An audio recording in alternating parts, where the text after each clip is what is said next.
solución, la lucha continúa. Si no hay solución, la lucha continúa. Si no hay solución, la lucha continúa. Hay oro, hay plata, hay cobre y el pueblo sigue pobre. Hay oro, hay plata, hay cobre y el pueblo sigue pobre. Hay oro, hay plata, hay cobre y el pueblo sigue pobre.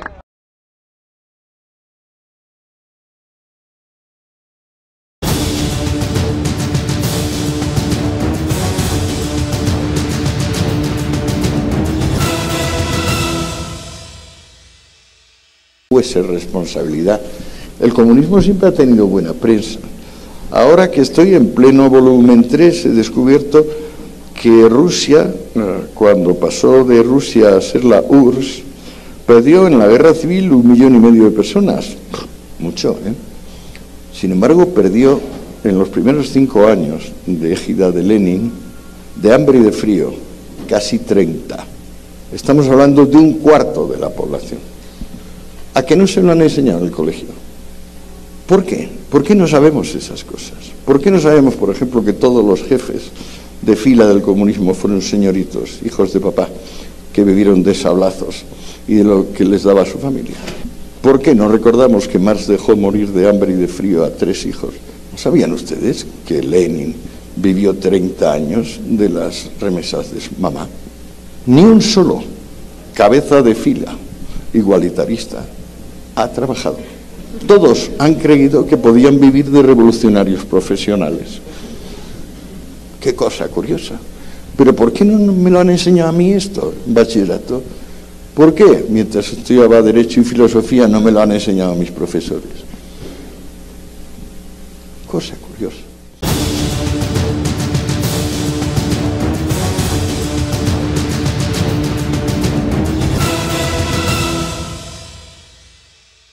Amigos, aquí en Canal 13 en Realidades estamos nuevamente con una persona que es bastante conocedora de lo que es la función del Estado, pero precisamente en 2 funciones, sobre todas las que ha realizado, que son bastante determinantes, sobre todo en el día de hoy, que estamos viviendo una crisis. Sus palabras van a ser bastante potentes. Me refiero a una persona que ha sido ministra de Desarrollo e Inclusión Social, o sea, el MIDIS, y también alto comisionado del desarrollo del corredor minero. Vamos a hablar del caso Bambas también, por supuesto. Está con nosotros Paola Bustamante. ¿Qué tal, Paola? ¿Cómo estás? ¿Cómo estás? Mucho gusto y gracias por la invitación, ¿no? Muchas gracias, un gusto estar aquí en Huaraz después de un tiempo muy importante. Además. No voy a evitar decir algo, eres una persona muy carismática. ¿Ya? O sea, normalmente no hablo así, pero ciertamente te veo así y me alegra que te guste Huaraz tanto y que me hayas hablado de que hace 20 años no vienes y que la emoción que tienes de estar aquí y las cosas que estás encontrando son fantásticas. Sí, así es. ¿Cómo te va con el resto del Perú cuando viajas y encuentras lugares que tú has visitado antes dentro de la función pública? Bueno, en realidad por la función pública he tenido la oportunidad de llegar a todo el Perú, desde capitales de departamento hasta comunidades, distritos más alejados. Y uno ve que en algunos casos las ciudades han crecido, a veces de manera desordenada, ¿no?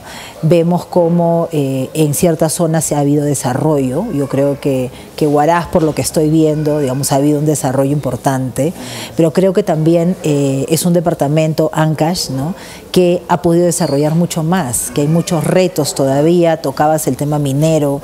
Ancash tiene muchísimo presupuesto por canon, sobre todo a nivel local, ¿no? Hay alcaldes que tienen una gran responsabilidad para ejecutar ese canon y vemos que los servicios siguen siendo no solamente deficientes, sino escasos o inexistentes, ¿no? Vemos como en el caso de Ancash, si me permite citar un ejemplo, a veces los promedios en temas de servicios básicos como agua, ¿no? Nos engañan. Más del 90% de la población en Ancash tiene agua, dicen las estadísticas.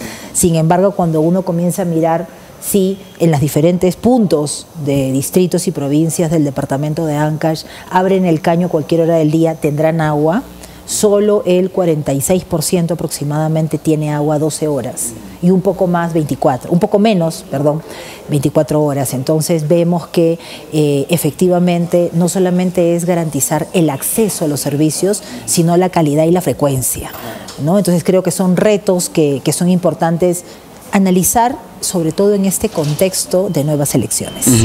Es una enorme tarea generar fórmulas para poder o planificarlas, ejecutarlas es otra cosa, pero me refiero a cerrar brechas, ¿no? El Ministerio de Desarrollo e Inclusión Social es un ministerio bastante complejo, creo, en muchas cosas, porque para empezar, ¿cuántos peruanos crees que puedan comprender qué significa inclusión social?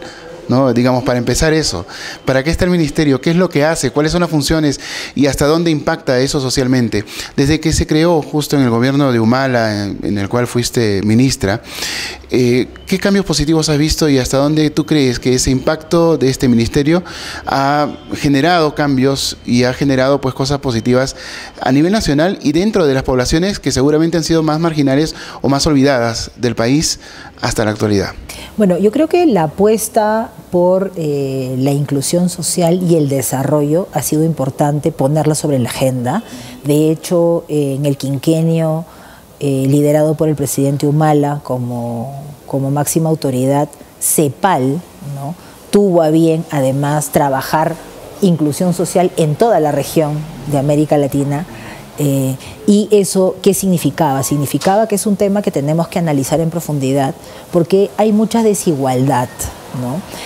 Hay mucha falta de, cuando hablamos de quiénes podemos estar incluidos, ¿no?, cuando hablamos de inclusión social, es que por lo menos los ciudadanos peruanos, y hablando un poco de los derechos y la discusión de la Constitución, ¿no?, los ciudadanos tenemos derecho a una vida digna, a tener vivienda, a tener educación, salud, servicios básicos, y es la gestión pública y la administración pública la que probablemente en mayor o menor medida en diferentes lugares del país no ha cumplido con su función de gestionar los recursos adecuadamente. Entonces, inclusión social va a significar que por lo menos, ¿sí?, los peruanos y peruanas, más allá del lugar donde hayan nacido, triple frontera, frontera norte, zona costera, altoandina, amazónica, tengan un mínimo, y nosotros decíamos siempre el piso parejo, por lo menos en acceso a servicios básicos, que todos tengan agua, desagüe, luz, acceso a telefonía móvil, y a raíz de la pandemia el internet comienza a jugar un rol clave. Y ahí lo que vemos es que cuando mirábamos el combo de servicios básicos de agua, desagüe, luz y telefonía móvil, llegábamos más o menos a más del 70% de peruanos que tenían los 4 servicios básicos. Cuando entró en el combo el internet, ese porcentaje promedio cae a 36%. Por lo tanto, nosotros podemos decir que hay muy pocos departamentos en el Perú que superan el 50% de la población en acceso a servicios básicos y la gran mayoría no tiene el combo completo. ¿Cuál es el rol y el reto de este ministerio que tú bien señalas que es complejo? Es articular, coordinar, y a veces critican mucho estas palabras, pero en la gestión pública es central. El lograr que decir inclusión social implica que todos tengan agua. Entonces, coordinar con el Ministerio de Vivienda y decir, aquí falta agua, aquí falta desagüe. Hablar con Energía y Minas, aquí falta luz. Pero cuando decimos aquí falta luz, pasamos a mirar, ¿y cómo lo solucionamos en las comunidades altoandinas o en las comunidades amazónicas, por ejemplo, con paneles solares? ¿Y cuál es el objetivo? ¿Comprar panel solar o entregarlo y que todos los días funcione? Y a veces dentro de la gestión pública se pierde el norte y el medio se convierte en el fin. Entonces todos están detrás de entregar el panel solar y no necesariamente garantizar que la luz llegue todos los días. Entonces hay un reto enorme, pero creo que con respecto a los logros, ¿sí?, en ese quinquenio, ¿sí?, 2011-2016, por lo menos en promedio en acceso a agua y en ámbitos rurales hubo un incremento importante, más de 20 puntos porcentuales en llegar a ámbito rural con el combo de servicios. Y eso ha seguido algo en el quinquenio Kuczynski-Vizcarra, Merino-Sagasti, algo ha seguido en accesos, ¿no? Pero creo que está trazado el camino. Lo que sí nos preocupa hoy, de cara al gobierno actual, es que pareciese que el ministerio se ha concentrado en dirigir programas sociales.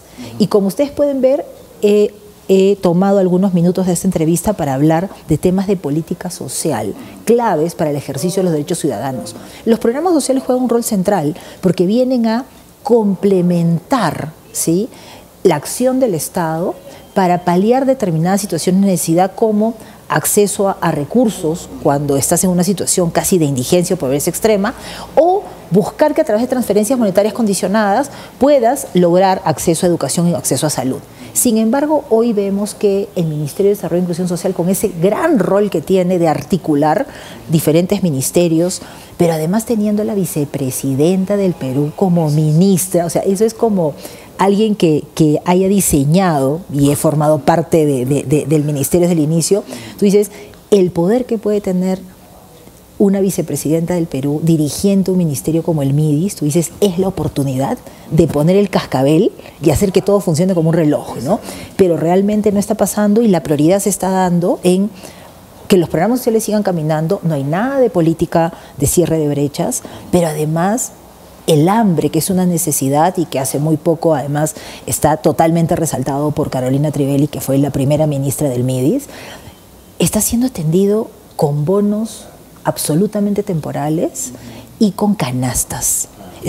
Así es como se quiere dirigir una política social en el país. Yo creo que en vez de avanzar, hemos puesto un freno enorme a mirar la política social como la forma a través de la cual el Estado puede llegar a contribuir a que los ciudadanos mejoren su calidad de vida y finalmente, y lo más importante, ejerzan sus derechos que sí están escritos en la Constitución. Bueno, eso en realidad es quebrar un poco la libertad, ¿no?, de la persona a poder desempeñarse y desenvolverse en lo que sabe hacer o en lo que quisiera hacer.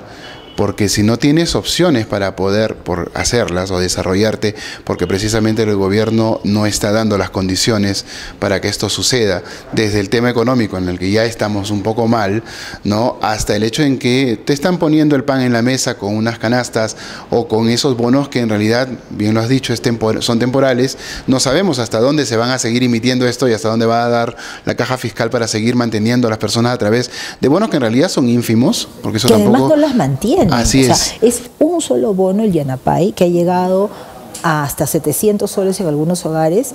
En los 9 meses de gobierno se han entregado por única vez a 13 millones de personas aproximadamente. No hay una rendición de cuentas sobre el tema. Por una vez. Entonces, el que tenía hambre en septiembre y le llegó el bono en enero, ¿qué hizo entre septiembre y enero? Exactamente. Y cuando hablamos de la canasta, no es que sea una canasta que te llega todos los meses o todas las semanas. Es una canasta que le entregan por única vez, ¿no?, en todo este tiempo. Entonces, tampoco es una alternativa de solución. Sí, pues, ¿no? Incluso creo que los pescadores afectados por el derrame de petróleo han recibido más dinero más rápido y con todo y deficiencias, ¿no? Efectivamente. Ese es un gran problema, que el Estado siempre es lento en muchas cosas y para otras es más resolutivo, ¿no? ¿Y eso de qué depende? Bueno, en principio de tener claro una política integral. Yo creo que uno de los temas que estaba claro cuando se creó el Ministerio de Desarrollo e Inclusión Social era que el ministerio venía a ser como el contrapeso del Ministerio de Economía y Finanzas, ¿no?, donde toda la parte de economía y finanzas es central para el desarrollo en el país, pero el Ministerio de Inclusión Social incidía en, por ejemplo, una mejor redistribución de recursos para el cierre de brechas, mirar el territorio y la población en los territorios para llegar de manera focalizada con intervenciones. Pero creo que es importante tener claro en el país que si no avanzamos en mayor recaudación, es decir, pago de impuestos, no hay dinero ni bolsa para atender los temas sociales. Entonces, si no garantizamos en el país no solamente una reactivación económica, sino sobre todo confianza en las condiciones que tiene el país para venir a invertir, entonces las inversiones se van a ir a otros países, no vamos a tener inversión privada, no va a haber generación de empleo, no va a haber pago de impuestos y no va a haber caja fiscal que resista las demandas sociales de la población, que no solamente se dan por pandemia, sino hoy también por la crisis económica que estamos viviendo en el Perú y en el mundo. Ahora, voy a retrotraer un poco un tema que ya abordaste, que tiene que ver con el tema de servicios, por ejemplo, ¿no? Estuve recordando de que aquí en el Perú, que es el servicio último, el quinto servicio que trae abajo la estadística, que es la Internet. Tenemos en el Perú una red troncal que llega hasta lugares increíbles, ¿no? Y que no se está utilizando más que por un privado, y se está utilizando a un costo muy elevado.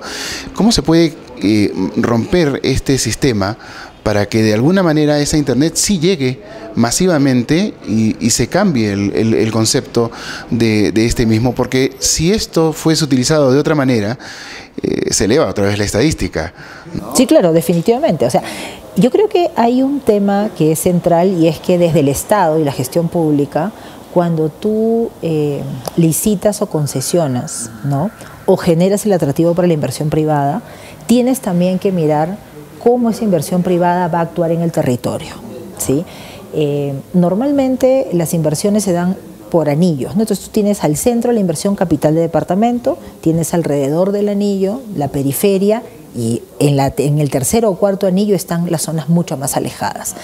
Si tú firmas un acuerdo desde la máxima autoridad, en este caso evidentemente Transportes y Comunicaciones, ¿no?, con un empresario o una empresa para que atienda solo la capital, evidentemente esa empresa va a salir ganando, porque todos van a pagar el servicio.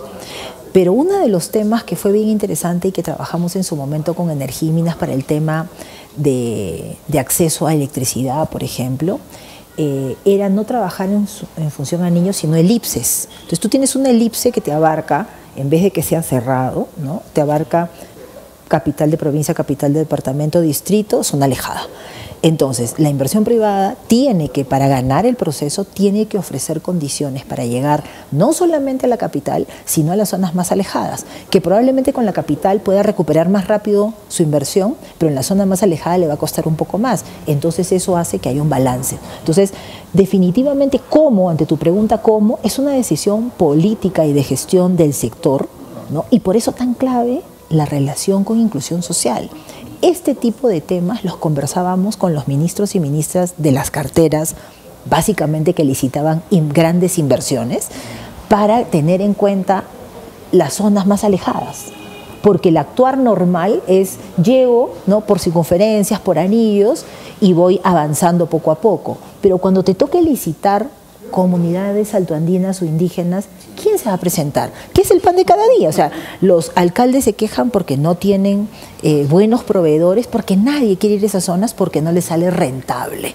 Entonces, tienes que buscar otras opciones para llegar a esas zonas, o sea, también por intervención directa del Estado. En este caso, estamos hablando de que hay, me hace recordar, mejor dicho, lugares que incluso tenemos aquí en la región. Por ejemplo, el hospital que tenemos aquí en Huaraz, que no es regional, es un hospital de contingencia, un hospital de apoyo, nivel 2.2, que parece nivel 1.1, en realidad estoy bromeando, pero está viejo, es un hospital del año 65, si no me equivoco, que no ha sido ni remodelado, que tenía una capacidad máxima de atención para 25.000 personas, y hoy es referencial de toda la zona de Los Conchucos y de toda la zona del Callejón de Guaylas. Estamos hablando de un promedio de 350.000 personas, un poco más, que no la van a pasar bien viniendo desde las profundidades de Los Conchucos, digamos, hasta aquí, hasta pueden fallecer en el trayecto. Y en estos lugares hay de repente postas con una enfermera que atiende de un determinado horario al día, ¿no? Hay gente que ha tenido, por ejemplo, señoras embarazadas que han tenido que ser trasladadas en camillas artesanales para poder llegar después de un día o 2 días de viaje a un lugar donde había movilidad, ¿no? Y tenemos problemas también con algunos caminos que las comunidades los cierran, obviamente, porque están bajo su cargo, bajo su regencia, y entonces hay gente que se ha muerto a través de eso porque simplemente no abrían el camino.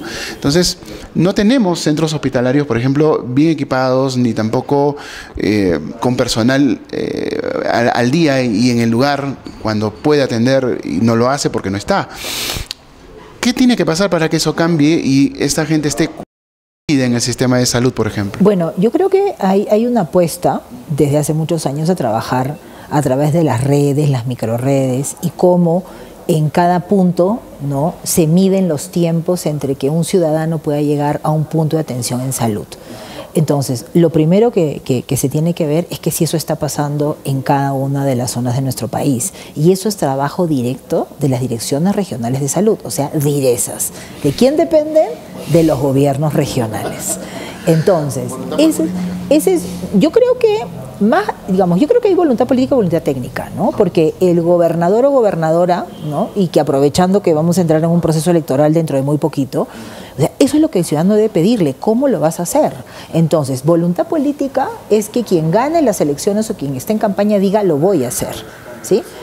Pero la segunda derivada es, ¿con quién lo vas a hacer? ¿A quién vas a traer para que te ayude a cumplir ese compromiso? Y ahí viene en este momento el tema crítico, y es porque en muchas partes de nuestro país, y Ancash no es la excepción, se cambian los funcionarios regionales de manera permanente. Entonces, mientras el funcionario está sentándose y cambiando a los demás, ya viene el otro nuevo, y mientras está enterándose de las cosas, ya toca el cambio. Entonces, uno, voluntad política sí, pero segundo, tener una estrategia de que efectivamente esos centros de salud estén funcionando como corresponde. Que efectivamente, lo segundo, y es algo que vamos a hablar hoy día en la noche, también es cómo garantizas que esa señora embarazada que ha ido al centro de salud a hacerse esos controles, ¿sí?, su ficha, su historia clínica pueda estar en simultáneo en el hospital al cual va a ser atendido cuando dé a luz. ¿Por qué? Porque su historia clínica está en otro lado. Entonces, ahí hay una apuesta ya desde hace buen tiempo, y que este gobierno la ha tomado, ahora vamos a ver si la va a cumplir, es la historia clínica electrónica, ¿no? Entonces, tú tienes ahí, uno, tienes que garantizar que el servicio tenga servicios adecuados a nivel centro de salud. Segundo, que el segundo nivel de atención después del centro de salud efectivamente esté a la distancia que corresponda y tenga las condiciones. Y sobre todo lo que tú has dicho es algo importante, el horario, los tiempos. En zonas de frontera, yo tuve la oportunidad una vez de ir al norte, a Tumbes, ¿no? Y teníamos un centro de salud maravilloso justo en la zona de frontera, pero funcionaba de 8 de la mañana a 6 de la tarde. La señora que le daba los dolores de parto a las 10 de la noche tenía que cruzar y dar a luz en el hospital ecuatoriano. Y todos daban a luz en el hospital ecuatoriano. ¿Por qué? Porque si les daba el dolor de parto en la madrugada, en Perú no había atención, ¿no? Entonces, ese tipo de temas de horarios, de acceso, son fundamentales, y eso se ve en el territorio. No pretendamos que eso lo regule el gobierno nacional. El gobierno nacional da todo el marco, en el caso de salud, para que sea que el gobierno regional organice. Claro, lo que va a decir el gobierno regional es: no me alcanzan los recursos humanos, no tengo el dinero suficiente, pero creo que poco a poco se tiene que ir avanzando en ese proceso. Hoy estamos en una situación muy difícil, tenemos a la cabeza del Ministerio de Salud a alguien que no está liderando ni gestionando como corresponde. Por lo tanto, es altamente probable que después de la pandemia, que necesitábamos reactivar todo el tema de salud, donde se han dejado de atender cirugías, donde se ha dejado de atender enfermedades crónicas, ¿no?, las neoplasias, ¿no?, por ejemplo, el cáncer se ha incrementado, y ese era un reto ahora. Vemos que no hay gestión, y al no haber gestión y estando los gobernadores regionales de salida, entonces tenemos una situación dramática este año de cómo se van a quedar los temas de salud desde la Rectoría Nacional como desde los gobiernos regionales.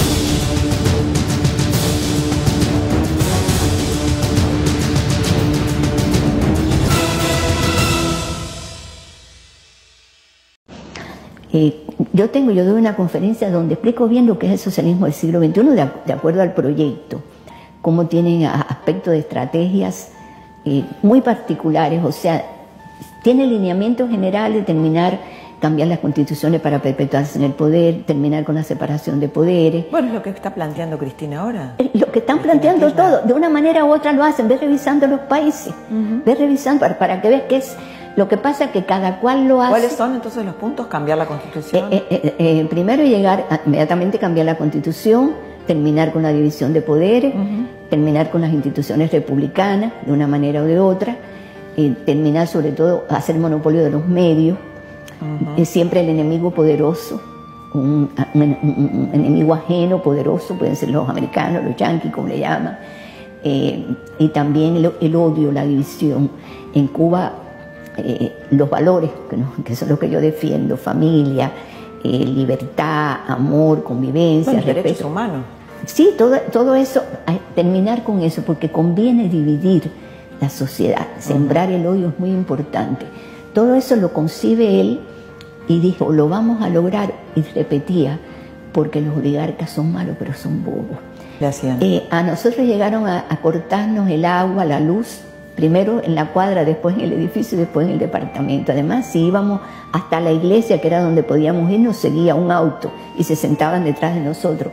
Las llamadas telefónicas con mi hijo las cortaban y después me llamaban y decían, no vas a poder hablar con él una semana. ¿Sabe a quién estaban preparando en Argentina? A un señor que se llama Miguel Bonazo. Era el que estaban preparando para presidente.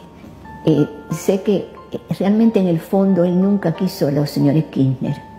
Fidel no quería casi nadie, era muy crítico de todo el mundo, inclusive Chávez lo adoraba, Chávez idolatraba a Fidel y Fidel también criticaba a Chávez, no, de frente un poquito, pero por detrás mucho. Chávez era el delfín de Fidel para América Latina. Inclusive el foro de Sao Paulo se gestó en Cuba y la idea fue de Fidel, no de Lula. Lo que pasa es que Fidel sabía, año 89, Fidel sabía que Cuba es pequeñita, Brasil es grande, el Partido de los Trabajadores tiene más poder que el Partido Comunista Cubano en cuanto a dimensión. Y por eso la imagen es la de Lula. Y ahora, siempre el PT fue, lo que pasó, digamos, en Brasil, fue muchísimo más cuidadoso de las instituciones, mucho más. ¿Por qué te digo? Porque depende... Y de la economía. Porque el socialismo del siglo XXI está concebido para que cada cual lo desarrolle en el país de acuerdo a las... Hay lineamientos generales, pero cada cual lo desarrolla de acuerdo a las características del país y a la persona que lo está desarrollando. No se puede pedir a Maduro que actúe como Lula, porque somos únicos e irrepetibles y porque uno es más inteligente o más formado políticamente que otro. Pero en el fondo es lo mismo, y en el fondo sabe cuál es la ideología: odio, poder y dinero. Fidel decía que la política hay que tener dinero, porque además te da poder. Fíjate si no estaba equivocado que a los chinos... decía lo mismo, ¿no? Pero sí, fíjate si no estaba equivocado que a los chinos, violadores sistemáticos de derechos humanos y de libertades, que además ya cambiaron todo para seguir para siempre, los respeta el mundo porque tienen dinero, los reverencian casi, que yo no acabo de entender, hay cosas que yo no las podré entender nunca. A mí me preguntaron un día, un periodista muy inteligente, ¿por qué tantas personas tan diferentes siguen a Fidel? Sí, las tomó de los artistas de Hollywood, los pobres de la tierra. Digo, porque hay una cosa que yo lo estudié con mucha calma, porque he estudiado también esto. Y sí, los artistas de Hollywood cuando viven en Cuba, ¿no? Obviamente, pero que tienen algo común, todos son resentidos. Todos. Aunque tengan dinero, son resentidos hasta con ellos mismos, con la vida, con su país, con el dinero que tienen. Son personas muy contradictorias en su personalidad. Todos los resentidos del mundo se han puesto en fila detrás de Fidel. Odio, poder y dinero. Ahí está la ideología del socialismo del siglo XXI, que le llaman populismo. Yo digo, por mí le pueden llamar como quieran. Además se han dedicado a escribir libros, muchos libros. Y yo digo, hasta que no se den cuenta de la realidad y se dejen de filosofar por una realidad peligrosa que está avanzando en América Latina. Y que porque Lula esté preso, porque Duque esté en Colombia, etcétera, etcétera, no quiere decir que han renunciado al proyecto. Hay un Estado Mayor muy capaz ideológicamente en Cuba. El otro día me preguntaron en un programa, ¿qué tiene Cuba? Que se están muriendo de hambre para tener poder sobre Venezuela. Le dije, un departamento ideológico, que es una ciudad, con gente pensante. ¿Fidel sabe cómo le llamaba? La revolución silente. Me dijo, mientras llegamos al poder por la vía tonta de la democracia, hace años que estamos llevando adelante la revolución silente. Y a ellos le pregunto, ¿qué cosa es eso? Yo para seguir sabiendo. Él me prestaba libros que yo los ponía en una mesita y yo no los leía porque yo le decía, yo tengo que leer neurociencia. Y cuando le hago esa pregunta, agarra un libro y me dice, léetelo, que no te lo has leído seguro. Léetelo hoy. Uno de los libros de Gramsci. O sea, penetra la neurona, trabaja el cerebro a la gente, trabaja la ideología, captura el alma a la persona y ya está todo hecho. Me dijo, lo estamos haciendo en América Latina con los medios, con los grupos empresarios, con los centros de educación. Y yo que recorro este país me doy cuenta de hasta qué punto han contaminado la libertad de pensamiento del ser humano, hasta qué punto le han secuestrado el alma y las neuronas. Bueno, en la educación seguro, ¿no? En todas partes. Yo reviso inclusive los programas de educación cuando llego a algunas provincias y en algunos lugares. Hay programas de educación que tienen contenido subversivo y que están enseñando a los niños a odiar. Y así no se construye una sociedad sana.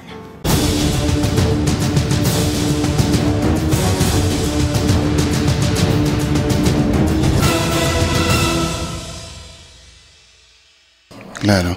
Yo dije voluntad política porque aquí ha faltado voluntad política. Te contaría muchas cosas, pero nos va a abarcar el tiempo de la entrevista, pero creo lo menciono no solo porque para que lo sepas un poco, sino para que nuestros televidentes se acuerden las tropelías que cometió Juan Carlos Morillo y lo que está haciendo ahora Henry Borja con el proyecto del Hospital Nivel 3.1. Después te cuento un poco del asunto.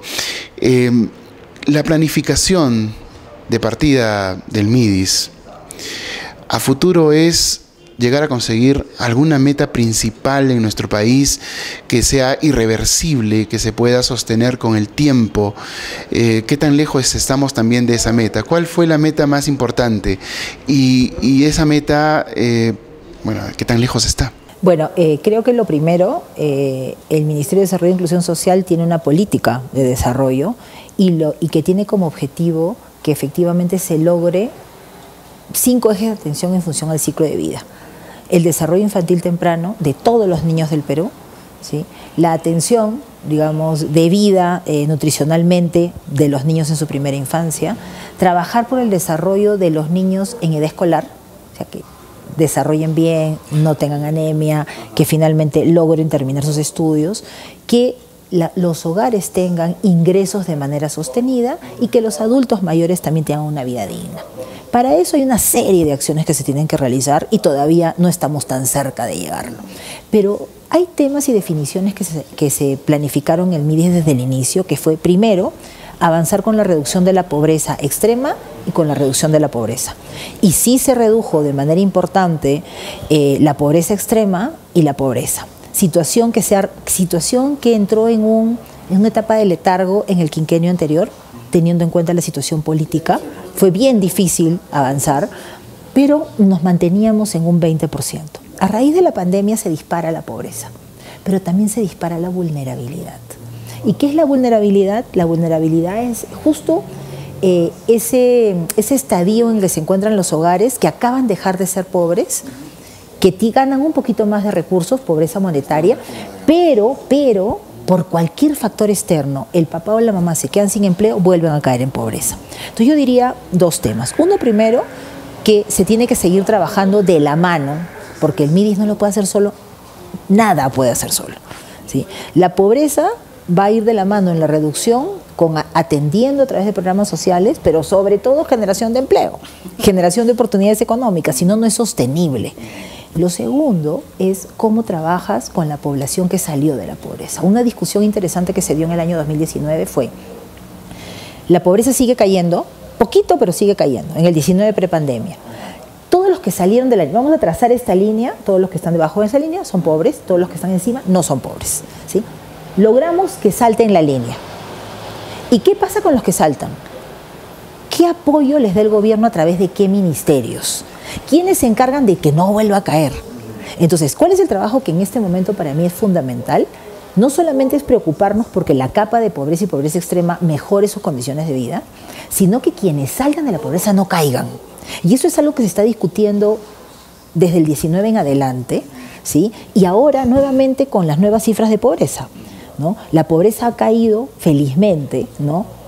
Alrededor de 4 puntos porcentuales a 6 puntos porcentuales con los nuevos datos. Ancash es interesante porque ha caído de 30 a 22% en la pobreza.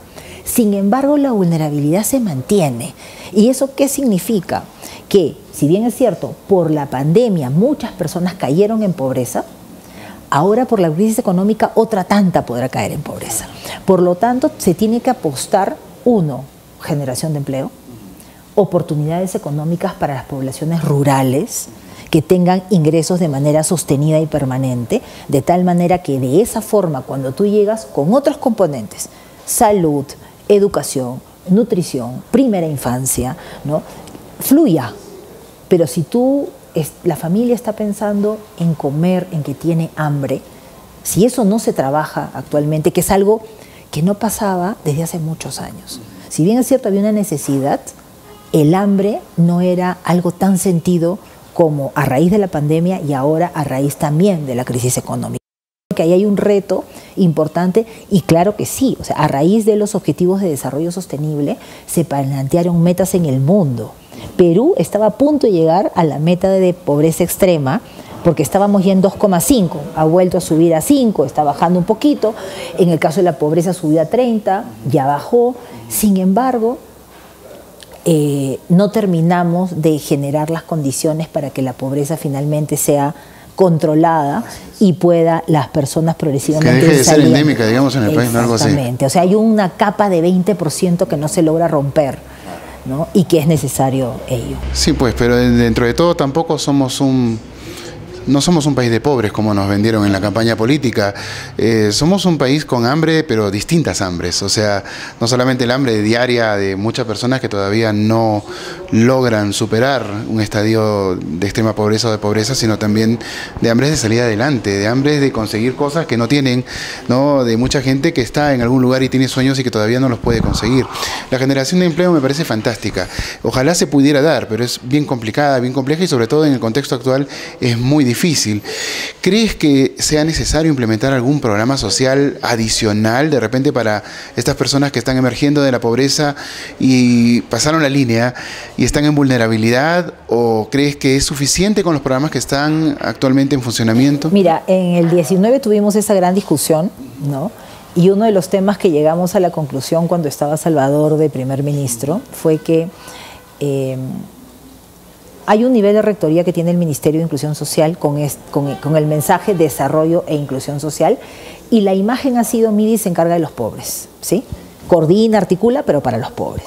¿Y quiénes se encargan de los que acaban de salir de la pobreza monetaria? Y todos se miran porque tú, ¿de quién se encarga, no? Entonces una de las cosas que vimos fue trabajar una estrategia que se llamaba salida permanente de la pobreza. ¿Por qué? Porque en este momento todas las condiciones están para hacer que quienes son pobres salgan. Pero en el minuto que tú dejas de ser pobre y sales en la estadística que ya no eres pobre, se te quitan todos los beneficios, todos. Entonces, claro, es como si el chico de 18 que vivió en su casa hasta el día 17, amaneció a los 18 y le dijeron, te vas a la calle y tú ve cómo te acomodas, ¿sí? Y eso no es real. Bueno, exactamente pasa lo mismo hoy. Entonces, sí es necesario mirar de manera integral y creo yo, con el liderazgo del Ministerio de Desarrollo e Inclusión Social, y ya acá yo no voy a hablar de inclusión, sino de desarrollo, ¿sí? O sea, me centro en que logramos que se incluyan de alguna manera con acceso a servicios, salieron de la pobreza, pero tienen que mantenerse, tienen que desarrollarse. Por lo tanto, sí es necesario un liderazgo desde el MIDIS o desde la Presidencia del Consejo de Ministros para trabajar una estrategia de salida permanente donde los sectores clave ya no sean solo, que tienen que mantenerse vivienda, energía, transportes, salud y educación, sino entre cultura, agricultura, producción, comercio exterior, porque ahí es donde se tiene que ver, ya comen, ¿sí? Ya tienen para comer, ya tienen lo mínimo necesario, tienen las condiciones, pero ahora tienen que emprender o tienen que vincularse con una actividad económica productiva. ¿Quiénes son los que desarrollan? Agricultura, producción, comercio exterior. Entonces, dar el salto para que en este segundo nivel entren estos programas, ¿no? Más reactivadores, promotores, programas promotores que te permitan impulsar a los hogares. Y creo que sí es necesario mirarlo de esa manera. Lamentablemente se cerró el Congreso, hubo cambios de equipos, vino la pandemia y eso quedó ahí. Pero yo sí apuesto y he escrito algunos artículos de que tenemos que comenzar a pensar en una estrategia de salida permanente de la pobreza en el país de manera integral, porque de lo contrario seguimos como bomberos tratando de que den el salto, pero vuelven a caer, dan el salto y vuelven a caer por las condiciones que se dan en el país. Claro, un paso adelante, medio atrás y así. no se suma mucho, pues, ¿no? Mira, claro, yo con muchas ganas de preguntarte más cosas sobre el tema de inclusión social, de desarrollo, porque está extremadamente interesante, pero hay algo que está sobre nosotros y es el tema también, bueno, es decir, inherente al desarrollo, y es el tema minero. Tú has estado encargada de este tema como alta comisionado, y la verdad es que hoy en día que tenemos conflictos mineros, sobre todo en las Bambas, que es un tema que conoces perfectamente, ¿cuál es la solución que no están aplicando para que esto se resuelva? Bueno, yo creo que hay dos niveles, ¿sí? Uno, primero, que el gobierno tiene que jugar un rol activo en la atención del conflicto, y para eso el gobierno tiene que enterarse primero de qué es lo que está pasando. El cambio y el recambio de tantos ministros con equipos técnicos dentro del Ministerio de Energía y Minas y dentro de la propia presidencia del Consejo de Ministros del área que ve conflictos, no ha permitido que se tome conocimiento de cuál es la dinámica dentro del corredor vial sur o corredor minero del sur. En primer lugar. En segundo lugar, creo que el gobierno tiene una gran responsabilidad en haber generado expectativas que no va a poder cumplir. Mensajes del ministro Palacios en Semana Santa señalando que las Bambas tienen que devolverle sus terrenos a los comuneros, o que él va a hacer que las Bambas cumpla todo, porque el que está incumpliendo en las Bambas denota un absoluto desconocimiento. Entonces, y lo tercero es que ha llegado un momento en que se ha sobrepasado los límites, ¿no?, ya de la violencia en el conflicto, el atentado contra los derechos de los demás, de los ciudadanos de no poder transitar cuando bloquean las vías, de la empresa porque han invadido su propiedad privada, ¿no?, de los propios comuneros, porque muchos de ellos probablemente no están directamente involucrados en los actos de violencia, pero todos están siendo involucrados como comunidad y lo que eso significa. Y creo que ahí hay un rol clave del sistema de justicia y del gobierno, y es que ya no podemos seguir avanzando y tolerando, ¿no?, el que se vulnere diariamente el orden público y no se tomen medidas. Y yo no hablo de medidas de fuerza, ¿sí?, sino de restaurar la autoridad. Creo que en este momento es lo más complicado. En la medida que el gobierno siga con el mensaje de las comunidades tienen razón sin entender lo que está pasando. Yo he tenido la oportunidad de estar 1 año y medio trabajando con Fuerabamba. Desde que ingresamos a trabajar con Fuerabamba en el mes de abril, mayo del 19, hasta octubre del 20, nunca más se bloqueó la vía. ¿Por qué? Porque lo primero que se hizo fue enterarnos del problema. 2, de dejar claro que habían compromisos incumplidos de las partes. La empresa tiene un rol clave, tiene que cumplir sus compromisos, claro que los tiene que cumplir, y el Estado tiene que encargarse a través del Ministerio de Energía y Minas de que los cumpla. Y también tiene que generar un rol articulador en el territorio con las comunidades. Ha habido momentos en que a mí me tocaba viajar cada 15 días antes de la pandemia a los diálogos entre la empresa y la comunidad. Avanzábamos con acuerdos, algunos se incumplían, otros no, por ambas partes. Pero lo importante es que creo que poco a poco se fue recuperando confianza. Y eso es algo que me parece central. No vamos a poder avanzar en la solución del conflicto si hay desconfianza entre las partes. Desconfianza de la comunidad al Estado, del Estado a la empresa, de la empresa a la comunidad y al Estado, al gobierno. Y lo otro es que han dejado de lado a las autoridades locales y regionales. El diálogo es solamente con los líderes comunales. Entonces, eso también genera una situación complicada, porque son comunidades que lo que estarían perdiendo probablemente a mediano y largo plazo podrían ser mejoras económicas, ¿sí? Pero quienes están perdiendo realmente desarrollo probablemente sea el distrito, la provincia, el departamento y el país. ¿Cómo trabajar para efectivamente ver cuánto las comunidades están perdiendo por este conflicto? Ha habido personas que efectivamente han sufrido golpes, ¿no? Violencia. Gracias a Dios no ha habido ninguna persona fallecida. Pero creo que de retomar el Estado de Derecho, la autoridad, poner orden y sobre todo buscar no confrontación. El gobierno, si sigue generando confrontación en la zona, no se va a solucionar. Yo creo que no es fácil generar confianza, perderla en un minuto, pero ha sido un trabajo fuerte con las comunidades que en el momento que el gobierno comienza a exacerbar con sus mensajes, ¿no? Evidentemente quienes tienen algún reclamo probablemente válido, yo no voy a decir que no son válidos los reclamos, pero no son las formas. Y lo otro es que también hay un tema legal, ¿no? Y en el caso de las Bambas, los reclamos están vinculados a no me pagaste lo que debiste pagarme hace 10 años, ¿no? Aunque la situación legal y esté todo escrito en registros públicos. Entonces, ¿cómo hacer poco a poco que la comunidad entienda que después de 10 años todo lo que se hizo, y en todo caso si se necesita retomar el diálogo para generar nuevos compromisos, hay espacios para hacerlo. Sobre todo creo que la empresa en este tiempo, por lo que he escuchado en los medios de comunicación, tiene toda la voluntad de sentarse a conversar y mirar qué más se puede hacer. Pero creo que esta vez, más que pensar en qué más se le puede dar, ¿sí?, es qué más se puede hacer de manera conjunta para el desarrollo.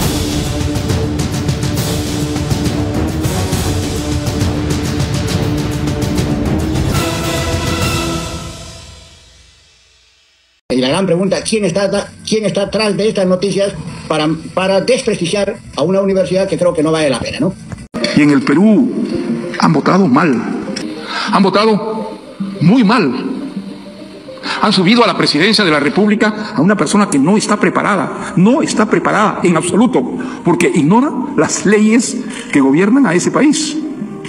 Basta oírlo hablar a ese presidente elegido en estas elecciones aparentemente limpias, que sin embargo, por una equivocación muy profunda del electorado peruano, ha sido llevado a la presidencia y está demoliendo sistemáticamente ese país. Es el caso más triste. Tuvimos elecciones libres y votamos por lo peor. Votamos absolutamente por lo peor. ¿Han escuchado ustedes al presidente del Perú? ¿Han sentido la vergüenza que he sentido yo escuchándolo? En la televisión, en la radio. ¿Es eso un presidente de un país moderno? Es una vergüenza, es una vergüenza. Y yo como peruano lo reconozco inmediatamente. No podemos tener presidentes así. No podemos tener presidentes de esa manera. Todos nuestros equipos se encuentran completamente paralizados, ¿no? Somos personas, somos padres, somos hijos, hermanos, ¿no? Muchos de nosotros, como le repito, tenemos muchos proyectos los cuales se van a ver truncos. Somos más de 8.000 trabajadores que nos vamos a ver perjudicados. No solamente más de 8.000 trabajadores, sino se van a ver perjudicados nuestros compañeros comuneros de Radio Influencia, de la región, incluso del país. Todos somos parte del Perú y yo como peruano tengo derecho a trabajar. Tengo derecho a mantener a mi familia y a mis hijos. Y todos los trabajadores de acá de Las Bambas nos esforzamos por nuestra familia. Y esforzarse en esta empresa que beneficia a todo el Perú es hacer algo por nuestra patria. Si Las Bambas para la economía de Apurímac, para la economía del país, queremos trabajar. ¿Qué queremos? ¡Trabajar! ¿Qué queremos? ¡Trabajar! ¿Qué queremos? ¡Trabajar!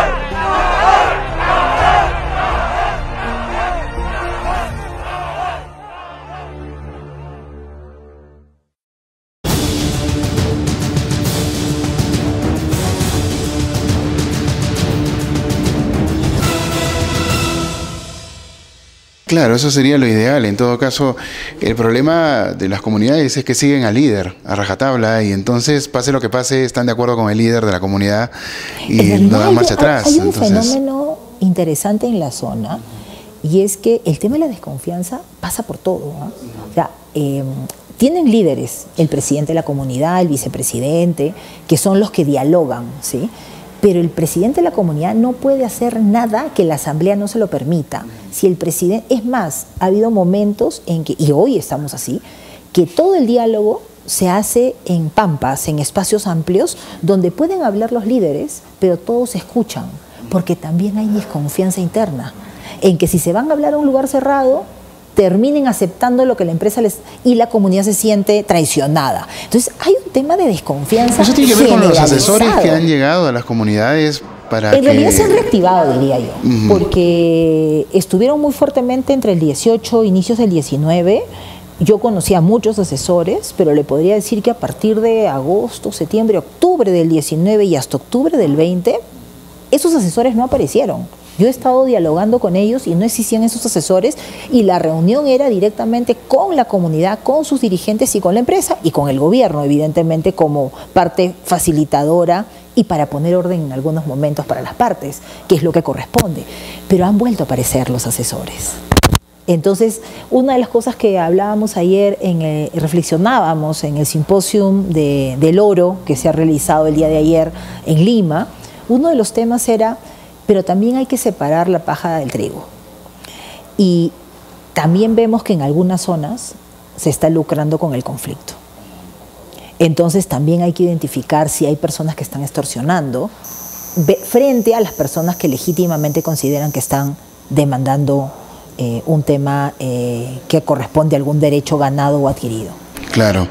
¿El tema de las bambas es comparable a Tía María y a Conga en cuestión de complejidad? Bueno, son complejos, pero son absolutamente distintos. ¿No? ¿Qué encontramos en ellos para que estos dos proyectos, megaproyectos, Tía María y Conga, no fueran? Lo que pasa es que en el caso de Tía María, ¿no?, hay una percepción previa por el accionar de la empresa de manera histórica respecto a los recursos naturales y sobre todo el agua. Entonces, cambiar la percepción y los temores de la población respecto de un tema histórico, o también manipulación probablemente, ha impedido que se avance. En el caso de Bambas no. En el caso de Bambas, la propia comunidad, el distrito y el entorno no se declaran en contra de la actividad minera, sino lo que dicen es, teníamos compromisos que tenías que cumplir y no los cumpliste. ¿Sí? Entonces, la empresa dice, yo sí los cumplí, por lo menos cumplí un gran porcentaje. Claro, pero ¿en qué momento generaron el espacio para que, hipotéticamente, tú eres empresa y yo soy comunidad? ¿Sí? Entonces, tú crees que cumpliste el compromiso y yo siento que no lo cumpliste y estamos hablando del mismo tema. O sea, ¿en qué momento se rompió ese diálogo? Ellos dicen que se rompe, la comunidad dice que se rompe desde el momento en que le dan el sí al proyecto, porque bajan el relacionamiento comunitario, porque ya no están tan presentes, y probablemente ese fue un error de la empresa, ¿no? Sin embargo, luego la relación ha sido compleja todo el tiempo ha sido de conflicto permanente, fuerte, de llegar a acuerdos en algunos casos bien transaccionales, ¿no? En otros no, en otros que están vinculados con apoyo a proyectos, pero creo que son temas que marcan una diferencia enorme respecto a cómo se han manejado otro tipo de situaciones de conflicto. Bueno, yo me pregunto qué tanto nos hubiera servido a la economía estos dos proyectos activos hasta el momento. Bueno, enormemente para los ingresos y la generación de empleo, pago de impuestos y más infraestructura y empleo también. Sí, es lo más probable. Somos un país minero, ¿no? Sí, claro. Sí, claro. O sea, con vocación, yo creo que con vocación, porque tenemos mucho terreno todavía en temas de territorio para explotar, ¿no? Para explorar primero y luego para explotar. Pero una de las cosas que ayer yo decía en el simposium era, una cosa es solucionar los conflictos que tenemos hoy de manera reactiva. Sí. Es como si alguien se enferma, hay que atenderlo, ¿sí? Y otra es cómo prevenimos que alguien se enferme. Y el tema de la prevención es fundamental y tiene que ver con lo que hablamos casi la primera mitad de la entrevista. Claro, y es cómo llegas a esas zonas donde permanentemente no hay presencia sostenida del Estado para atender las demandas básicas. Así es. Y luego llega una empresa y como el Estado no estuvo, se lo piden a la empresa. Entonces, primero tenemos que avanzar en esos territorios donde probablemente haya posibilidad de actividad minera fuerte. Bueno, mínimo tienes que poner las cosas en orden ¿no? Y que por lo menos tengan los servicios básicos, porque de lo contrario van a voltear a que sea el sector privado el que lo haga. Yo lo tomaba en claro, dije en claro porque yo pensé en la consulta popular, ¿no? O sea, que es básica para que se pueda desarrollar algo, y me fui para ese lado. Pero es cierto, si ellos no tienen ciertas condiciones, es bien difícil que crean en algo que va a venir. Yo creo firmemente que una alianza fuerte entre que el Ministerio de Energía y Minas ordene y diga, por aquí vamos a ir al gabinete, y que cada ministro o ministra cumpla su rol en su cartera, y el MIDIS, sobre todo en esas zonas, articulando el cierre de brechas con salud y educación, sería otra la situación. Ese sería el camino. Yo creo que sí.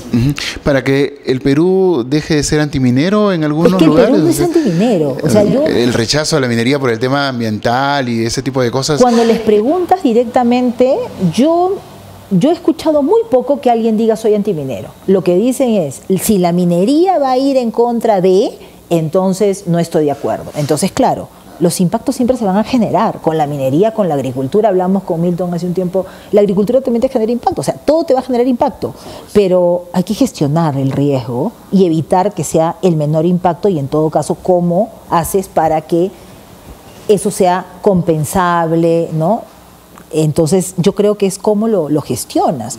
Yo no creo que seamos un país antiminero ni que hayan grandes bolsones poblacionales antimineros. Creo que lo que sucede es que hay temores respecto de historias, respecto de experiencias reales, ¿no? De contaminación, y lo otro es que seamos conscientes, ¿sí?, de que en las comunidades altoandinas y en las amazónicas los recursos naturales son parte de la vida y tienen vida. Claro. Probablemente para nosotros el agua es vida porque la tomamos y nos sirve para vivir y así es. Pero otra es la lógica en las comunidades. Si también quienes finalmente están tomando decisiones no entienden ese concepto, tampoco vamos a caminar. Bueno, pues eso significa que hay que quebrar paradigmas, ¿no? O sea, empezando por eso, de las personas que están dentro del aparato estatal hacia afuera, porque los que están hacia afuera son los que conviven con lo que ellos tienen como una realidad que no se conoce o no se interpreta, ¿no? Claro, o sea, en algún momento la discusión era, bueno, acá hay un cerro que no te permite hacer el tajo. Ya, pero vuélate el cerro. Pero el cerro es el Apu, y el Apu, que es el centro. Yo estuve en una zona donde ese cerro era el Apu, y todas las historias de ese distrito estaban concentradas en sus orígenes en ese Apu, que era el cerro. Y bueno, el Ministerio de Cultura decidieron autorizar que lo desaparezcan. Wow. Ellos sí se pusieron en contra de decir, yo ya no quiero la actividad, porque te has borrado mi historia. O sea, de ahí mi abuela me contaba de dónde salieron mis antepasados, de ahí estaba el nido de cóndores que todos los años estaba ahí, y de pronto, claro, tú miras yo hice la consulta, ¿no? Y en función a qué valoración tenía ese cerro, ¿no? Era mínima, pero para la población en esa zona no era mínima. Exacto. Entonces, si uno no tiene en cuenta y en todo caso trabaja con la comunidad y la población para ver qué alternativas encontramos. Claro, quienes me están escuchando, un sector dirá, bueno, así no vamos a avanzar nunca. Bueno, pero si no lo tenemos en cuenta van a bloquear y la actividad minera igual no va a salir adelante. Claro, bueno, esto es como malinterpretar a aquel alcalde de un pueblo remoto que en lugar de invertir en una carretera, por ejemplo, invierte en su ruedo para los toros. Para ellos es sumamente importante. Si no tienen su ruedo, obviamente hay festividades que no se van a hacer, el toro no va a ser festejado, etcétera, pero en la ciudad no se entiende esto y lo tomamos como algo descabellado o que está robando, cuando en realidad el pueblo está de acuerdo, ¿no? Digamos, esto es como un ejemplo para que se comprenda lo que tú estás explicando de alguna manera también. Y lo otro es que evidentemente si lo que queremos es cambiar esta lógica y romper estos paradigmas, ¿no? También generar el espacio donde se pueda pensar en eso. Entonces, los recursos son escasos, ¿no? Entonces, ¿prefieres invertir en el coso taurino a que los niños tengan algo en el colegio? Bueno, pongamos eso sobre la mesa en la discusión, para que luego no se diga, ¿no? Entonces, creo que son parte de temas que hay que trabajar mucho también con la población. Claro. porque creo que para esto todos tenemos que poner de nuestra parte. Vivimos tanto tiempo en un solo país, bajo un mismo cielo, lleno de cultura y de cosas, y no nos conocemos, ¿no? Es triste. La última pregunta, eres una persona muy inteligente, brillante, la verdad, déjame decirte. No solamente hablas de articulación, sino que eres muy articulada en lo que respondes. Has trabajado en varias gestiones, en distintos cargos presidenciales, me refiero a gestiones presidenciales. Solo quiero que rescates lo positivo. ¿Qué es lo más positivo que has encontrado en todas estas gestiones? ¿De quién fue esa gestión? ¿Y qué de esas cosas se dejaron y que se podrían retomar, que de repente podrían llevarnos a otro nivel o avanzar dentro de las metas de desarrollo, inclusión social y también de otro tipo? Bueno, yo creo que en términos de gestión pública, algo que se ha perdido, y por eso lo rescato de los procesos que hemos vivido, es que uno de los temas que se promovió muchísimo en la gestión gubernamental del presidente Humala, con este gran mensaje de inclusión social, porque la tarea era de todos, desde defensa, MIDIS, agricultura, ¿no?, es la articulación centrada en las personas. Es decir, no es que esta es mi cajita y yo me encargo de mi cajita, producción, minería, ¿no?, y tú no te metas, sino más bien cómo hacemos para que Juana, que vive en un centro donde probablemente sea muy pobre, pero probablemente va a llegar la minería, pero además no tiene servicios, cómo hacemos para que todos articulemos para que tenga los servicios, ¿sí? Y por eso creo que la evidencia nos da la razón en ver cómo se incrementó en ámbito rural en aproximadamente de 11-12% de cobertura del combo de servicios básicos a más del doble. Creo que llegamos a 30%, ¿sí? Entonces, en ámbito rural. Y eso solo se logra con liderazgo y con que quienes estén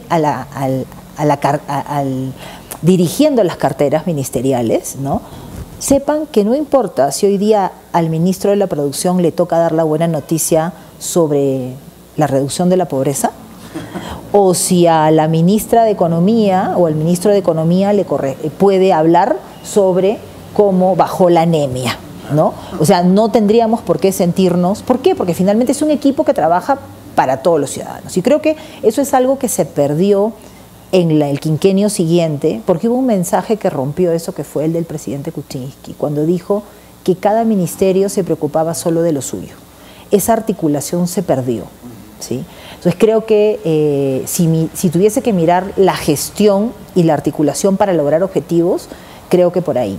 Lo segundo es que creo que se tiene que poner claramente cuáles son tus metas, qué quieres dejar como legado, hacia dónde estás apuntando y ordenar un poco. Es muy difícil en la gestión pública porque a veces, dependiendo si no tienes claro el tema, cada ministro que viene te cambia las agendas, ¿no? Entonces, cambiando las prioridades no llegas a ningún lado. Creo que es bien importante ese liderazgo de planificación. ¿Qué rescato, ¿no?, de la época cuando trabajamos con el presidente Vizcarra? Es que en el tema de primera infancia, por ejemplo, en el quinquenio hasta el 2016 se dejó encaminado una estrategia de primero en la infancia, ¿no? Y se trataba de lograr el desarrollo infantil temprano de los niños menores de 5 años, no solamente reduciendo desnutrición y anemia, sino avanzando en apego seguro y en una serie de resultados que hoy poco a poco se pueden identificar estadísticamente, aunque no necesariamente puedo decir que se están moviendo las agujas, ¿no? Y lo que puedo rescatar es que en primera infancia, ¿no?, el presidente Vizcarra no cambió ni el logo, ni el tema, ni el contenido, sino más bien se subió a la ola, vio que habían resultados interesantes y fortaleció eso.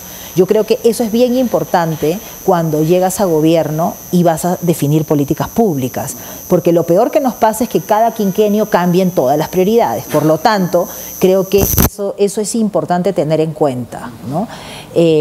Lamentablemente, actualmente veo que hay oportunidades para el gobierno. No he trabajado en el gobierno del presidente Castillo, pero creo que hay oportunidades que podrían tomar y que las están dejando pasar porque han perdido la perspectiva de la planificación.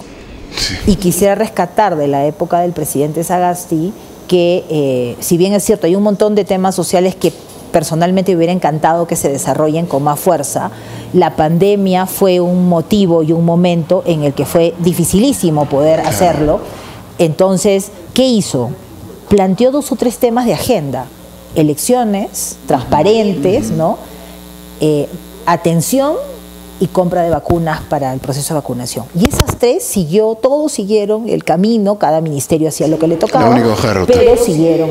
Yo creo que en los 3 casos, ¿no? Que he podido estar trabajando de cerca, hay un reto todavía fuerte de gobiernos, y es la articulación fundamental con gobiernos regionales y locales. Estamos en un país descentralizado, no se ha hecho bien, no se han hecho las cosas bien, hay muchos temas pendientes, pero ya está. O sea, hay gobiernos regionales, hay gobiernos locales y se tiene que trabajar en eso.